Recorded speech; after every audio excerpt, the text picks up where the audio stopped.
Greetings and welcome to Mount Olympus. I am Hercules Invictus, and tonight on Theosophia Esoteric Studies, I am proud to bring you the one, the only Michael K. Waterman, better known as Setna Comwest of Kemet. Greetings, Setna. How are you? Greetings to you, life, health, and prosperity all. I'm very well, thank you. Of course, I'm in a very warm, beautiful place, Savannah, Georgia, and it makes my life much more wonderful. So I have nothing to complain about. I'm in New Jersey, not as wonderful weather-wise a place, especially now. However, most of the people I love are here, and a lot of the things that I do are here and that I feel passionately about are here. So I'm in a good place as well. My dear friend, because I am becoming cyber high priest, I am all over the place. I have the Temple of the Niteru physically here, which, as I just told you, is more a council of different peoples.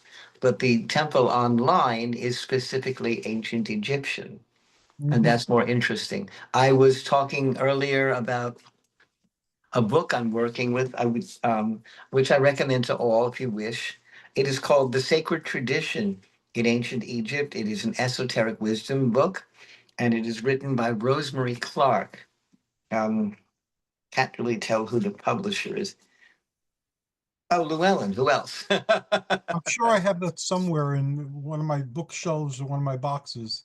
This one I picked up in a wonderful little store a long time ago, which was on Broadway in New York City called Star Magic, which alas is no more.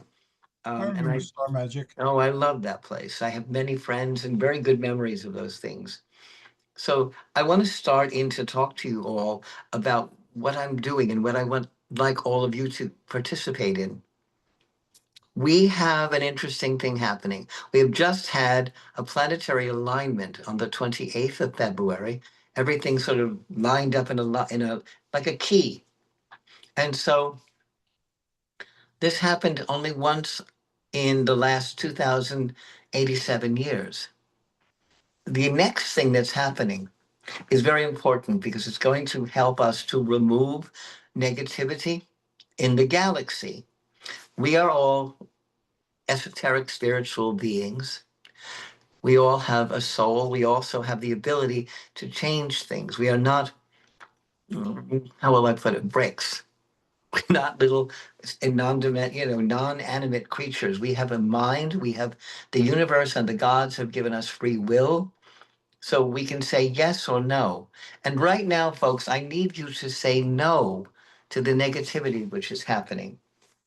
In 44 BC, Mercury was in retrograde on March 15th, which we know is the Ides of March, which was not a very good day for Julius Caesar. No, it wasn't. No, he had a lesson and he wasn't working with Sabatier. There were many knives thrust into him, 27 actually, and the Roman Empire said no to his demands and his tyrannical actions and his general negativity and the way he was not paying attention to what should be happening in the world. And he actually bankrupted the Senate, and he was supplying the Senate with his own people. He was removing forcibly anyone who would not agree with how well he believed in things. Well, it's now 2087 years later, and on the Ides of March, the same, I'll call it, situation with um, energies and things. The world seems to be in turmoil a great deal. And so, what I'm saying is that because we're in the same configuration, that was the word I was looking for, I would like you all to focus in the next week or two on thinking about a veil over the globe, a dark, thick, opaque veil. And I want you to think about all of us having, oh, I don't know, a little scissor or a long fingernails or something you can tear the veil from. And so we will rip away the negativity. We will say no to negativity. We will say yes to positive energy and positive thought and move this galaxy into more positive accord. How will you do this? How will we do this? It's very simple. As I say, we all have free will and we can all say yes or no. So, what I want you to do, all of you, is to say yes to the light and the positive energy and take this from your heart chakra and your crown chakra, your third eye, and bring this energy out so that you will have the ability to say, I say no to the negativity and I say yes to the light. And I think that's a good mantra. I say no to the negativity and I say yes to the light. And think about it and think about dawn, a beautiful sunrise coming up and opening the light and the darkness flittering away, going away somewhere where it will not return again. Someone in Rome, perhaps in Egypt, in Greece, did that 44 BC. Now it's time for us to do that again. The world is in terrible chaos. There are wars everywhere. There is confusion and chaos in this country. There is confusion and chaos in Europe. Even Antarctica has shock waves coming. And we've had fire in the west and ice and rain and coldness in the east. So now what we need is Ma'at in my tradition, which is the goddess of balance and of justice. And so we need to create now balance. So I want you to think in your mind of a scale. I want you to feel that right now it's kind of this way. The bad is here. The negative energy is here. It's in power, it's overpowering things. And the positive is down here. A very wise magician who I know, whose name is Satori, said, and Hercules as well, that we can't have good without evil or evil without good. So what I'm saying is instead of being up and down, what we need is balance, equilibrium, so that one will check and balance against the other. And so we are, forgive me, at peace with ourselves. And we are able to breathe better and feel better about the energy around us and feel free. Forgive me one sec. I'm going to jump away for a second. Sure, understood. Need to drink something.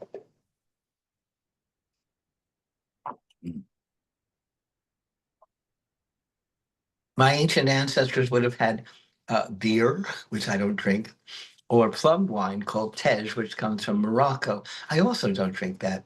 Anyone who knows me knows my beverage of choice is iced coffee. And so, dressed as a magician, a high priest, it looks kind of silly for me to be drinking Dunkin' Donuts iced coffee. So I Well, turned it it's off. place in this time, so one uh, takes advantage of where one is. Well, The exercises you described, I do something very similar almost every day. I stand in the void and I hold the world in my hands and I call upon the blessings of Olympus and act as a funnel for these energies and I bring them to the earth in ever increasing circles, starting with myself, my body, my soul, and extending in circles to encompass my family and friends, to my communities. And I have several communities that I belong to. And then geographically, our world, beyond our world to our moon, until it encompasses the entire solar system, and then beyond the solar system into galaxies beyond, and all the earthly conflicts are reduced to nothing when you do that. And I let in the good energy and for all things to be resolved peaceably without necessity for violence or further negativity. we are in accord, exactly. I hold in my hand when I meditate, again from Star Magic. I wish the place wasn't gone. This is a crystal ball. This crystal ball has been heated. There is cobalt on one side, and they took emerald dust and heated that and melted it into the crystal ball. So I use this, I call it my world crystal because it's got green and it's got blue and it's clear like the atmosphere, the water, and the earth. And so I use this when I meditate. It's an amazing, amazing energy. And as you know, Hercules, I'm very much a proponent of using crystals. We Yeah, all know that crystals are um, be energy forms that can absorb and bring, can send energy out and absorb energy in, and are very good at transmitting. Otherwise, we wouldn't be talking right now. I'm that's on an very true. iPhone. Yes, I'm on an iPhone. You're on a computer. Both of those things have what in them? Pieces of crystal. So we know that crystal really does transmit energy. And so I say, if you can use a piece of crystal, I'm very fortunate. I have many. This one is an Atlantean crystal. I don't know if you can see it well. Um, Yes. it is got many, many inclusions and lights. It has what I would say very interesting memories. There are little teeny pieces in there that are of cornelian. They're red, and no one is able to explain this to me. They look like droplets of blood from thousands and thousands of years ago. But I had a scientist, a geologist who's an expert, of course, on stone, um, analyze this. And he told me what I see that looks like blood droppings are actually pieces of cornelian that were, when this was liquid millions of years ago, the cornelian crumbled from probably the sky and where the cave where that came from and fell into the liquid that was going to become the crystal. So to me, it's like, I don't know, like a lifeblood of the universe trapped in that ice, that crystal ice. And I love it. It gives me great strength. The other one I use often is a smaller one. It's rather fat, like me right lately. Um, and it does Oh, you're in also, good shape. well, I'm better shape than I was. This radiates and gives amazing energy as well. What I say to everyone is find something like that that reflects or gives energy, that will help you with your meditation, your mantras. And what I was taught as a young neophyte magician, or witch, if you wish, is to find my call words, my energy words. For me, that's Ankh Ujat Seneb, which is life, health, and prosperity, which is how I greet everyone and how I say goodbye to everyone. And I teach this to my students to say to them, I wish you long life, you know. In Um, Greek, it's the same thing. In Greek, it's the yasu that even modern Greeks say. It means to your health. It also means hello. It means goodbye. And it's also a very popular toast. I Uh, remember, the drink. you're going to laugh at me. The reason I know what that is the movie, my fat Greek, big fat Greek Yes, wedding, yes. where they take the eggs and they say yasu and they're crushing Yep. them together. I love that movie. It's adorable. That's what I It could has say two about it. sequels and a television show under its umbrella at this particular point. It's a cute show. I mean, I know that they had kids and they were taking him to little boy, little girl to Greek school. You said you did that when you were a child. You went to Greek school. Yes, I did. It was a mixed blessing, but I'm grateful for it in the long run. Mm. I wasn't as fortunate. There was no school per Ankh, which is the school of life in ancient Egypt. They didn't have any, and if they did, nobody knew about it. In Long Island, where I'm from, I learned about Egyptian things by going to the Metropolitan Museum, and as I've often mentioned, watching various movies. But it resonated with me. The one thing I also tell people when we're working together as a group and learning is that you will find your psychic or your um, magical niche. Where are you from? Where does your energy come from? You are a Greek, 100% Greek. Although my ancestry is Austrian, Polish, and English, my soul is Egyptian. And And the funny part, that is fine. A lot of people believe that you need to be of a certain DNA strand to be a certain thing, but that's not true. And in antiquity, it wasn't true either. A lot of the people called Greeks or ancient Greeks who were philosophers and theologians were not from Greece. They were part of the Greek world. They spoke Greek and they resonated with the Greek culture and embraced it, but they weren't Greek by how we would understand the term today. that's quite true. The mathematician and genius Ptolemy, who lived in Alexandria and worked in the Library of Alexandria, was a philosopher and a scientist and a mathematician, was half native Egyptian and and Greek, Macedonian or Greek, but he identified himself only as Greek Mhm. because that's what was in his soul, in his being. Right. I have a very dear friend who lives in York. He'd shoot me if I got that wrong. In York, in England, um, and he is as a true. He follows the Vikings, the lords and ladies of the North, and that's not his ancestry. His ancestry is Scottish, Irish, and Jewish. So all those things, they're part of his DNA, yes. But what his soul said, you're a Viking. And I understand, I feel the same way with my traditions, and I'm very happy to share what I know. As I say to you over and over again, I have my classes that I teach. Mhm. We start with identifying, if I'm doing the Egyptian classes, we start with identifying what we're working with. Egyptian magic is called Heka, in English, Hekka, which is like the goddess Hecate, who's also magic. So, we get into the everything in Greek has a meaning too. So, Of course. like the Portugalis and what have you. I'm going to go back to the movie. But it's the same thing. Hecate is magic. Heka is magic. There's a goddess, a little tiny goddess. Her name is Herka, and she's a frog. But she turns into a beautiful woman.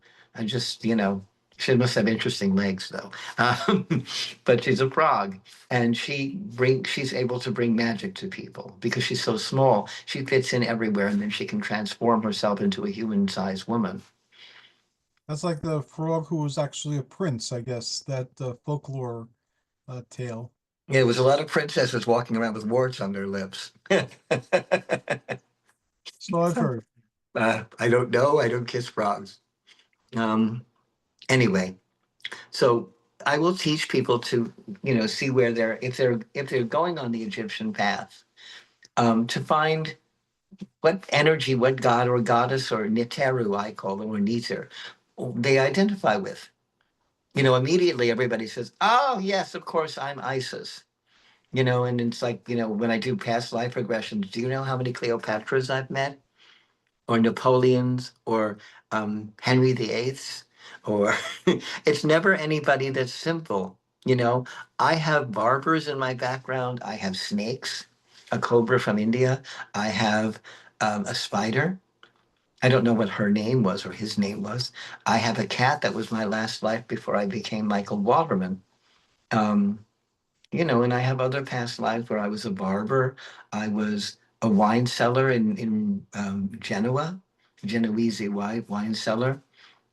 So I know some of these things. I was also a high priest whose name was Ai, who was a very, very bad man. He was like the Henry Clay of Egypt because he was an advisor to 4 or 5 pharaohs. None of them lived very long. So we wonder about that, including Tutankhamun. And he followed Tutankhamun, who mysteriously died. And then there was Horemheb first, and then I became high priest. His name was King Pharaoh High. Before, about 85 years later, my soul path moved into a fellow named Setna West. Here I am. I learned about that life path. I learned. Um, His name, I understood the Eye of Horus, which of course I wear, before I ever knew what it was, or what I called it Uchat, which is its name in Egyptian, Ujat, Ujat. And I drew it on all my artwork. And I said to someone, "This is the Eye of Horus." And I was quite young. I was 8 or 9 years old. And I looked it up finally. And to my shock, when you're a young man, to my shock, that's exactly what it was. I had remembered it. Um, the great philosopher Aristotle said that, who believed in reincarnation, that we don't learn new things, we remember them. Yes. Yeah. And he told that to Alexander the Great. So, I know that that's true. I speak French almost fluently, and I learned it in school. Um, French is supposed to be a difficult language. It was very easy for me. And why? Because I know I had French lives. I don't speak Portuguese. I don't understand any of that energy. And I lived in Newark, and that's loaded with Portuguese peoples and Brazilian peoples. The language doesn't resonate with me, but I can speak Spanish, and I speak German and Italian. I think I had lives in those places. Oh, Very German much could. so. If you're experiencing the resonance and uh, the the layer of the soul that's cultural, if it fits you like a garment, then very likely you did have incarnations in those cultures. I fell madly in love with France and the French. And when I'd gone to Paris, it was like going home. I'd been there before. I knew it. And when I had gone to Rouen or to, um, I think, Calais and other parts of France, I knew that, and Burgundy, I knew those were places I had been. I felt it. It was amazing. The same thing happened to me in Egypt. Alexandria was, like walking around the block that I knew. So true was Thebes, which is Luxor, Karnak. The Greek Thebes is named after the Egyptian Thebes. It's kind of like Newark, Ohio, is named after Newark, New Jersey. So these things you remember. I walked through Abydos, which the great Egyptologist Seti rebuilt the temple of Osiris, and also the funerary temple and tomb of the Pharaoh Seti, father of Ramesses II. I knew that place. I had been there. I walked into Hatshepsut's temple, Del El Bahri. I knew I had seen it before. It was something that something I was used to. I didn't resonate as much with the pyramids. Those were fourth dynasty, and that was probably not somewhere where I was in Egypt at that time. Who knows? I might have been, munching something in Africa or what have you. I know in the 1700s, I was a king cobra. How do I know? I have a memory of looking up from where I was and seeing men in white and red coats walking through where I was in India, which was in Calcutta. And I found out later. And when I got there, I smelled the ground. There's a bergamot and a woodsy smell to things, and your sense memories just immediately awaken. I knew I had been there before, and I knew how and when I'd been there before. And doing past life regression, I was working with a woman named Helga. She took me through that life. I saw myself on the ground. I could see things kind of from a snake's point of view, where you see more light signature and Mhm. you smell sound. You smell sound because you're sticking your tongue out and you're feeling things. They don't hear snakes. They sense vibration through the organs in their mouth and in their throat, and their nose. They don't have ears as we do. They have kind of little holes that are sort of vibration. They don't see well and they don't hear well because they're down on a cobra is down on the ground. They don't climb things too well unless they have to. More or less, king cobras eat snakes. So most snakes are down on the ground, and that's what they were doing. But I remembered moving around that way and seeing the things. And when I went to Calcutta, I knew I had been to those forests, and I've never been to Nebraska, but I know that's where my cat, um, Patches was her name. I knew that's where she had lived. I'd seen pictures of cars. I knew the truck that ran me over. I knew what the farm looked like because of sense memory. Again, from past life regression, you see the pictures. When I'm teaching people these things, meditation is very, as you know, Hercules, is vital to gathering your energy form, Yes, definitely. whatever it is, And so I teach people how to to understand, to relax, feel themselves, be in yourself. Don't be preoccupied with well, it's hard in New York City with the traffic going on, or somebody else's radio playing in another apartment or another house. I teach people to turn that off, which is why I like using a crystal or a ball or something. So you have something in your hand, you're preoccupying your mind, moving the energy around and around like that, so that you're focusing on that and yourself. I find when I've done that over the years that I lose myself in myself. And so I'm at one with my energy in my inner body and my outer body. That's the first step. And then I ask people, okay, I want you to look at different statues, photographs, papyri, and see what, if you're interested in that particular world, what resonates with you. And as I said, there's a million ICs and such, but then people realize, okay, maybe I'm resonating to the goddess Sekhmet. Maybe I'm Selket. Maybe I'm Osiris. Maybe I'm Horus. And those energies work with them. Not that they're the god and goddess themselves, but that they are connecting with that spiritual energy, and that spirit that helps. And once you've gone that way, I teach people then in ritual who will then work in that Godhead. In one corner, I may have Selket. In one corner, I may have Neith. I may have Nephthys. I may have Isis. I may have the four sons of Horus in cross quarters.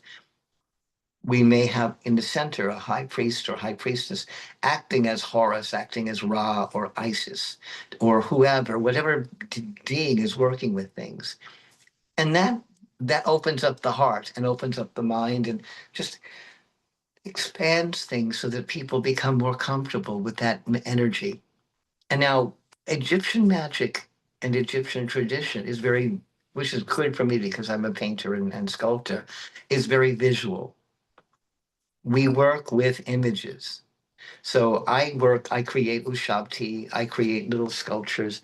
I have a mini pharaoh here I worked with many, many years ago. This is Italian porcelain, and I created him. He looks like my brother, which is kind of funny. I must have had my brother Thomas in mind, and I made this little pharaoh, but I use him when I'm traveling energy wise to go into the different planes. Very nice. It works. And, um, and people in this time period need physical things, I've noticed, or they need them on an image. If I'm working on a program now where I will have kind of like a video game. I'll have the person like Sims. I'll have them as the god or goddess or the king or queen or what have you. They're identifying with doing the ritual virtually, literally virtually. So I think that's going to be fun. It's a very hard program. I have somebody in Holland working on that with me, and he's very brilliant. I'm very good at makeup and things. Don't ask me about all those technical things. When you tell me about Java, I'm going to tell you it's coffee. I'm not going to You know. you can do concept sketches and other things and concept sculptures to give the video game person an idea of what it is that you're going for. And since you're so focused on images, you could also collect images that resonate with what world you're trying to create for them digitally. There's a wonderful tarot deck. It's called the Voyager deck. I actually lost mine, and unfortunately, due to Helena, it was in the garage and the flood got to it. Um, but it's a collage.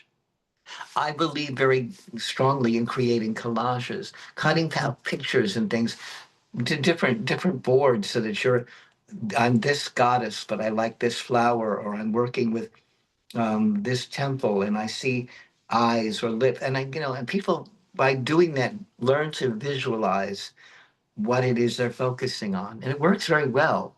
And that could be worked in any tradition, I think.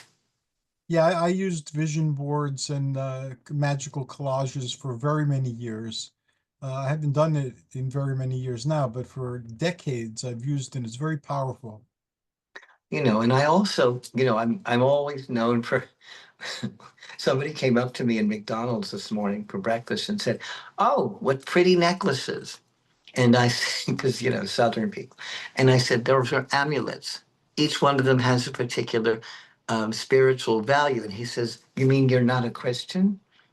I said, "That's not my path. If it's yours, that's fine. That's good. That's what you follow." I said, "I follow the ways of the ancient Egyptians." And he said, "Oh, they were all heathens, and they were pagans." I said, "Yes, they're pagans. And what does pagan mean? To you people, it means non-Christian.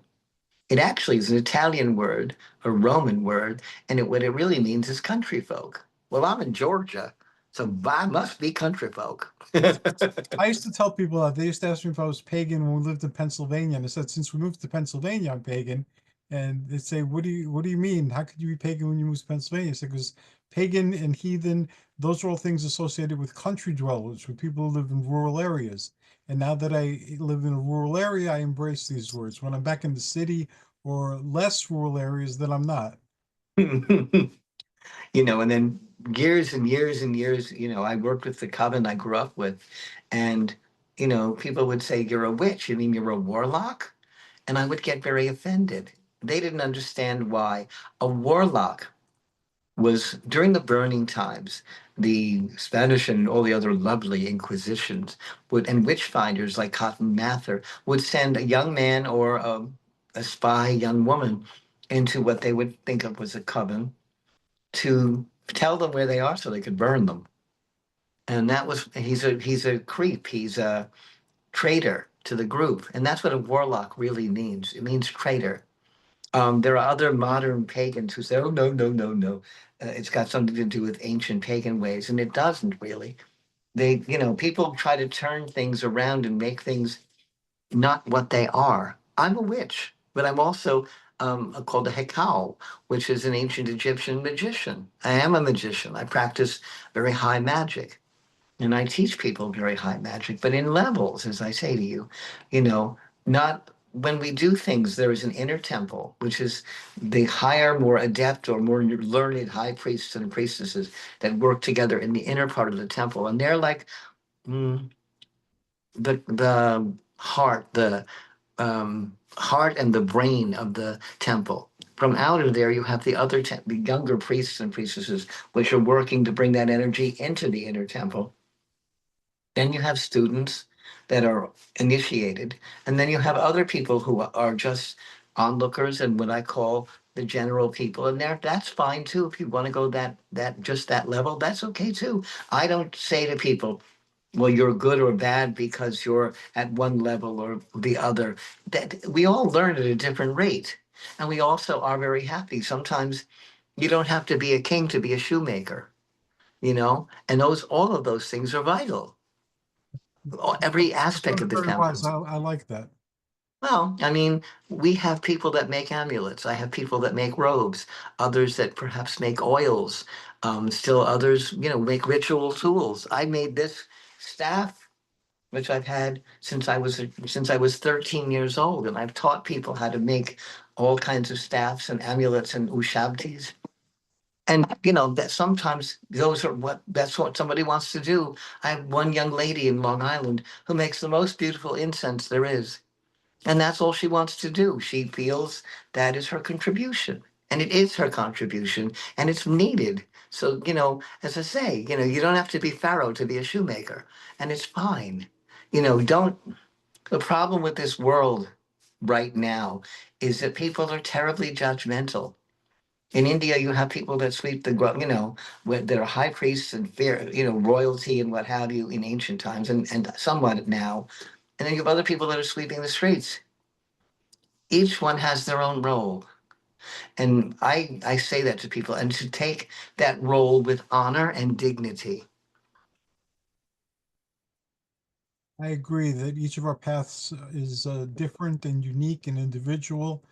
And it's up to us to walk our own road and to share what we find with others, so that it might help them on their road, not to follow you uh, necessarily, but to add to the thoughts going on in their head and perhaps change their perspective or lead them along a different path altogether.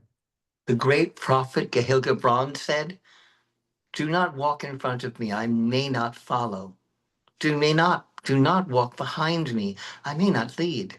Just walk beside me and let us be together." And that's true. That's how we should be. You know, there will be a leader, there will be followers, there may be somebody in between. We have to decide when we're working in anything, even in a store or in, or whatever, where your position lies, and honor it and respect it and be comfortable and content in who you are. If you rise up, fine. If you don't, that's fine too. We have And eternity to do these things. it took a long time in my life to see those things. My Polish grandmother said, "You know how it is? You're too soon old and too late smart." And that's true. She That could be said of all of us. But it's true though. When I'm 66, and I've learned a great deal in my life, but I still haven't stopped learning. The moment they stop learning, I'm going to close the lid on my sarcophagus. So I'm still working at things. I'm still learning things. Every day I learn things, you know? Socrates, who's considered the wisest among the Greeks, all he knew was that he actually knew nothing. Yes, that's what he said. My father was a great, great admirer of all the Greek philosophers. I didn't tell you that. My father, as much as I am Egyptian, my father was the Greek, and my sister is Pythia, after all. Mhm. So, I have a lot of Greek people and Greek energies that I grew up with. My father said that's why I rebelled and went into Egypt. It's got nothing to do with that. I thought the Greek things were wonderful, particularly the music and the costuming and the religion. I understood it. It was very similar to me to Egypt, but I was more interested in the Egyptian esoterica. It made me feel myself. I know how Behind you feel. With me, it was a Greek. I've explored other cultures as well as the Egyptian and the other Mediterranean cultures, the Roman, and I've also explored the Northern European, some American Indian spiritualities. And it was always like playing hide and seek with the divine force that's at the center of me, the center of everybody. And I resonate very much to the Hindu principles, yes, to the Roman and the Greek. Very Greek always meant a lot to me. Um, the Mesopotamian. Then I do, because of my ancestry. I do feel akin to the Celts and the Druids and the Britons, um, and also the Vikings. I know that part of my family lived in London, which was Wessex, and after all, the Vikings raided Wessex. So I probably have some in my DNA. I may have some Viking blood. I do. And Odin. I also laugh. When I was a little boy, I had all kinds of little toy soldiers and things. This will make you really flip out. I have this little Odin or little Viking. And he's got the Thalhammer, the Thor hammer. When I was a little boy, I had all these little characters. I also had an Egyptian. He's silly. Um, but this was sold by my mother in a flea market, kind of a yard sale kind of thing when they were moving. Well, 25 years later, I'm in Florida at the B&A Industrial Park in Stewart, Florida. And I found him. And so I said, "Here I am. Can you see me? What's happening here? Are you there? Can you I'm see me?" here. I had a call coming in and it interrupted us for a moment. That is the psychic energy that does appear. And, we do have the mortal realm, the human physical plane, and it does get in the way sometimes. Sometimes it does, yes.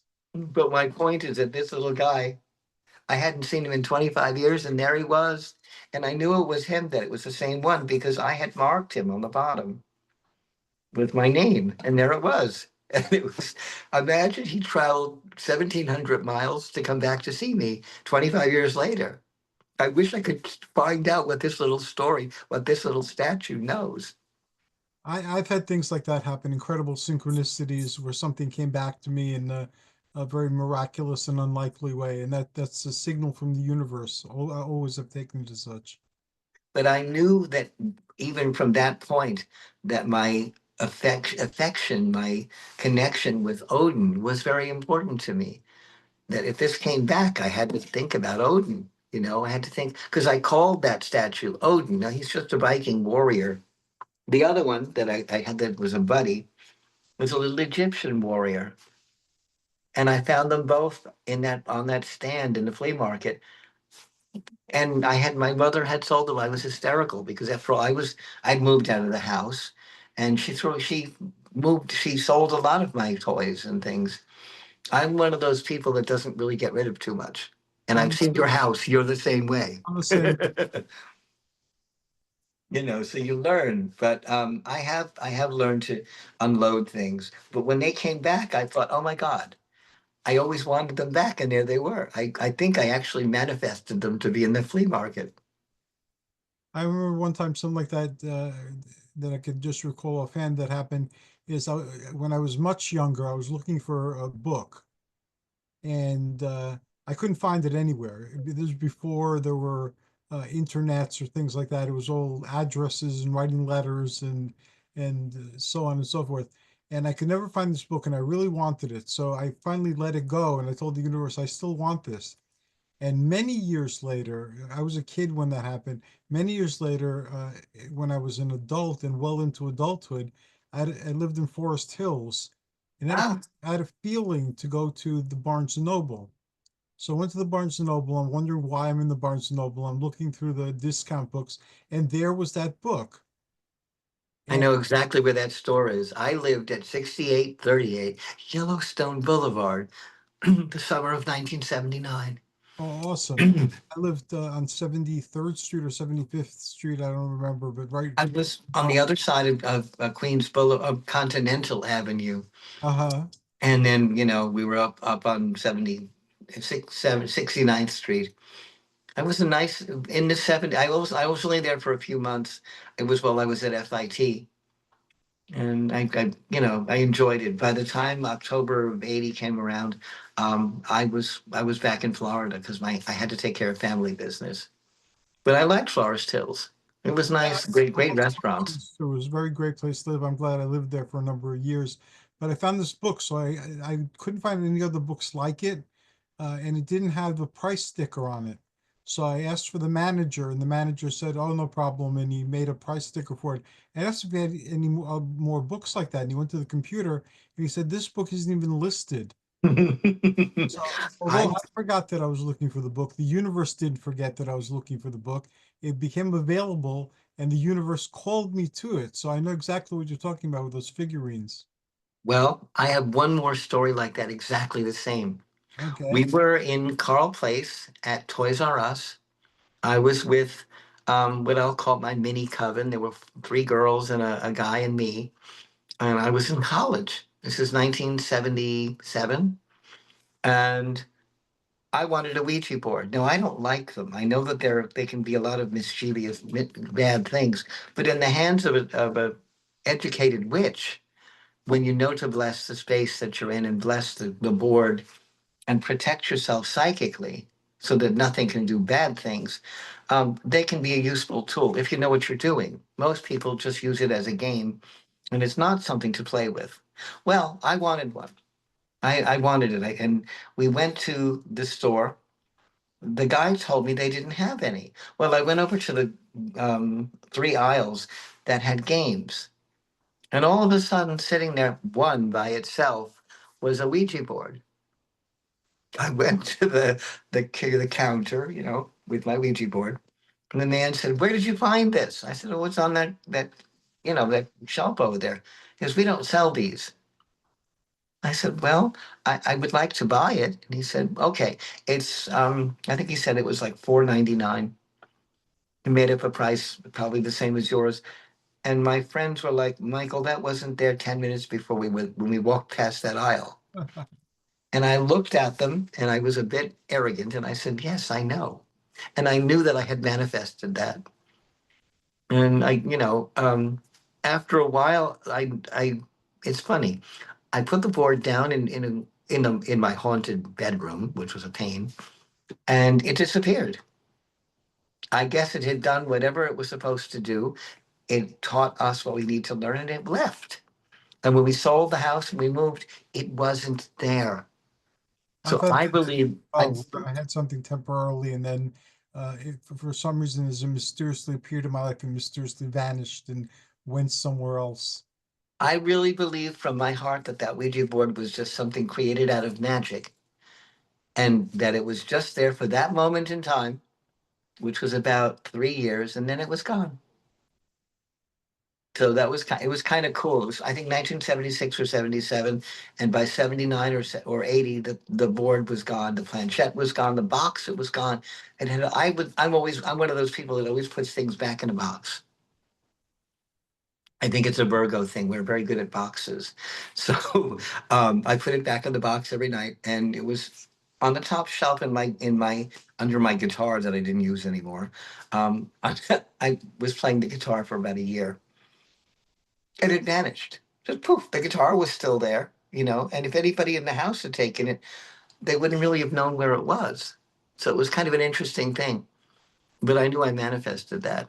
And I teach people, if you really want something, as you said, Hercules, if you really want it badly enough, it will happen. The other example is where I am right now.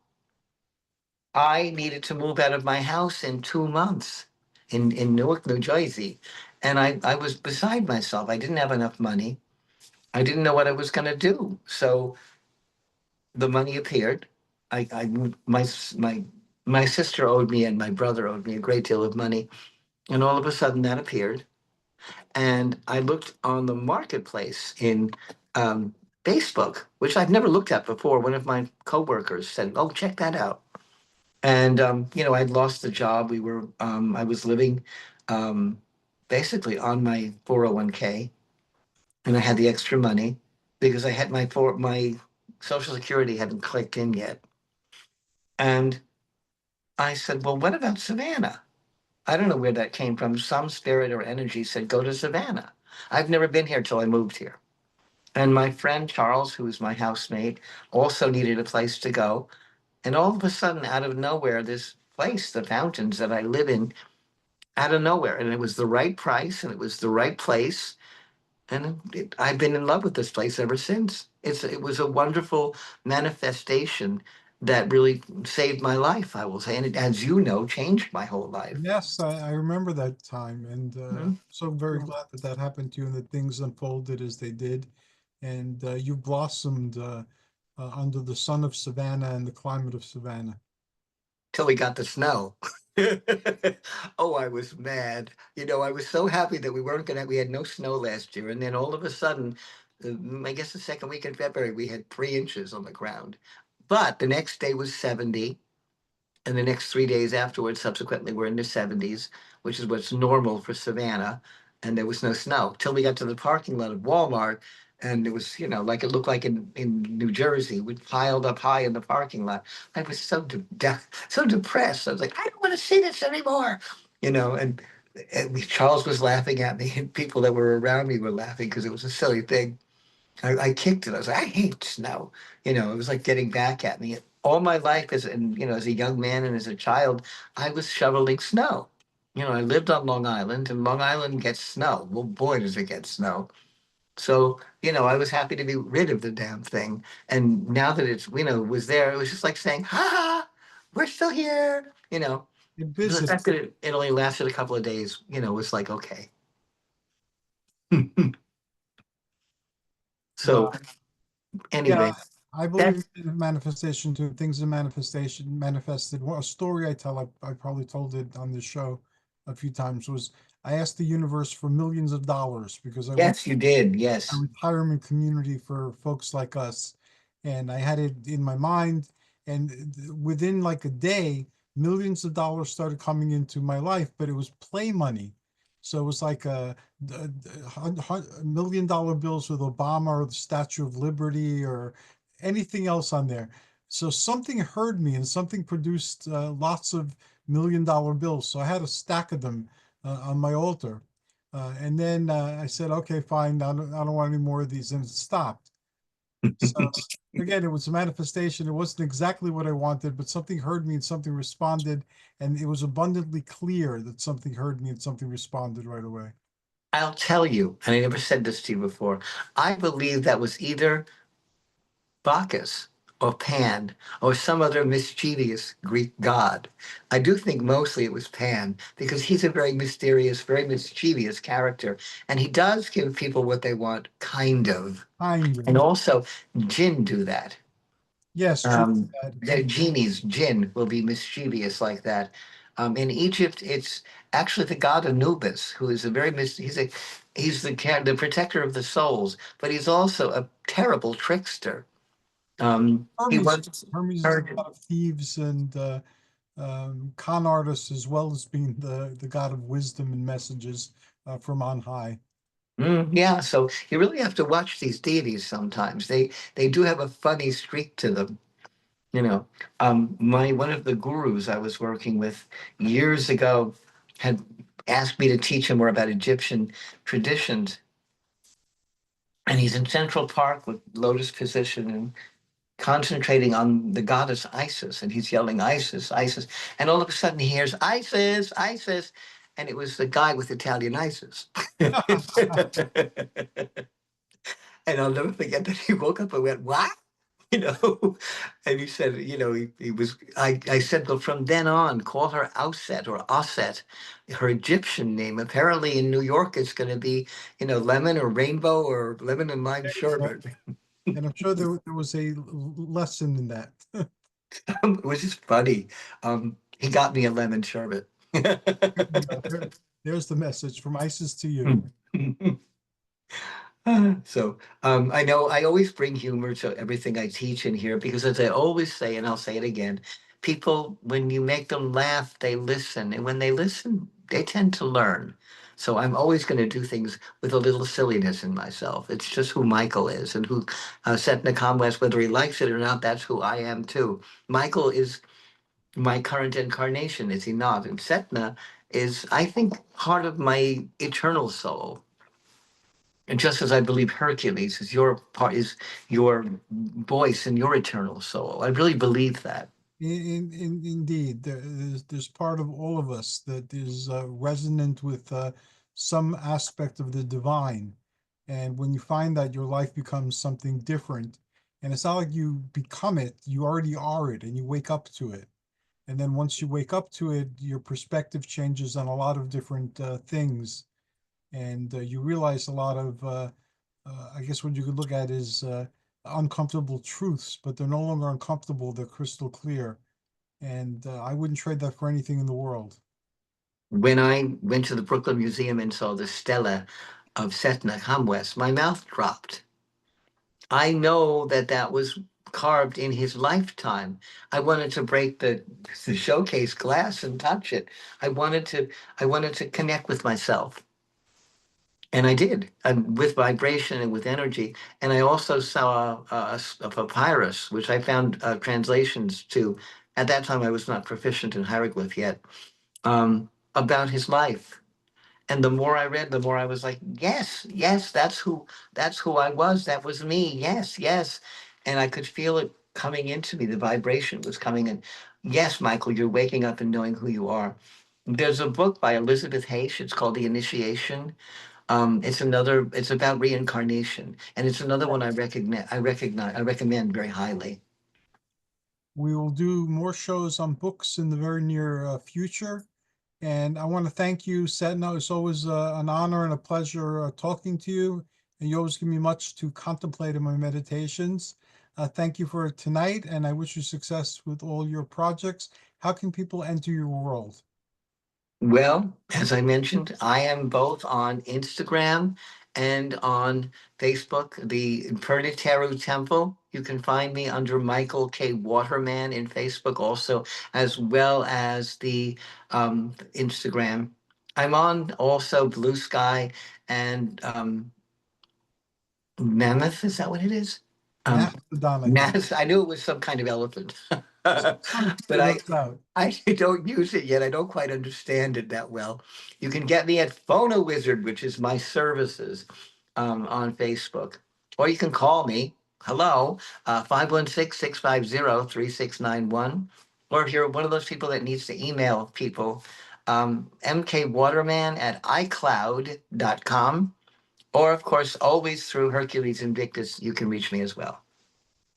Thank you again, Setna. Many blessings, and I look forward to hearing of your future exploits and your ever winding, but heading upwards and outwards journey. I just want to remind people quickly to do that meditation I'm talking about, to send the negative energy skyward and out of our galaxy. Please, for the next few days up until the 15th, because that's when Mercury goes retrograde, please focus on taking that black energy, that mass, the nothing, as it were, and sending it out of our dominions, out of our galaxy, out of our dimension. And I'm going to add, because I feel a strong urge to add, uh, be grateful for the people and pets and circumstances and organizations and tasks and gatherings, anything you have of value, your possessions. Be very grateful for everything that you have in your life that you love, because that is a phenomenally powerful force. And we tend to take things we're familiar with for granted. So please don't. Life is short, life is fleeting. Everything in this life is fleeting. Appreciate everything and everyone. They're a gift from the divine and should be cherished. I agree wholeheartedly, Hercules. So be well, my friend. Until next time, joyous journeys and amazing adventures. Life, health, and prosperity all, and enjoy your life. Good night. Good night.